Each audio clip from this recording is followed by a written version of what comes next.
शरद पवार हमेशा से अपनी मराठा ताकत दिखाते रहे हैं, बीच बीच में घुड़की कांग्रेस पार्टी को देते रहे हैं, लेकिन आज जो उन्होंने कहा है इसे वाकई पवार पंच कहा जाएगा, क्योंकि वो ये कह रहे हैं कि कमजोर शासक की वजह से सत्ता गई है इन तमाम जगहों पर। लेकिन हमारे साथ कुमार विक्रांत हमारे सहयोगी जुड़ रहे हैं, जो कि कांग्रेस की एक बैठक हुई है जिसमें तमाम राज्यों से रिपोर्ट मांगी थी सोनिया गांधी ने। विक्रांत, क्या समझ में आ रहा है, कुछ निकल के आया कि आखिर किन वजहों से हारे, क्या बता रहे हैं प्रभारी?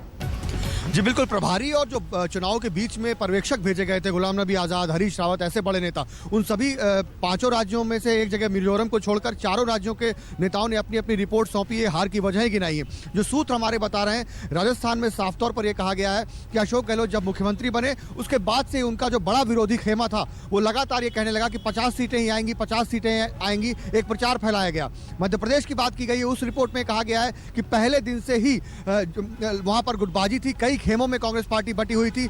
आखिरी वक्त में जब आला कमान ने काफी दबाव बनाया तब नेता मंच पर तो दिखाई पड़े, साथ दिखाई पड़े, लेकिन 5 साल जो अलग अलग रहे उसका एक खामियाजा भुगतना पड़ा। दिल्ली के लिए भी यही बात कही गई है कि सरकार और संगठन अलग अलग राह में चल रहे थे, झगड़ा चल रहा था, लेकिन कोई रोकने वाला नहीं था।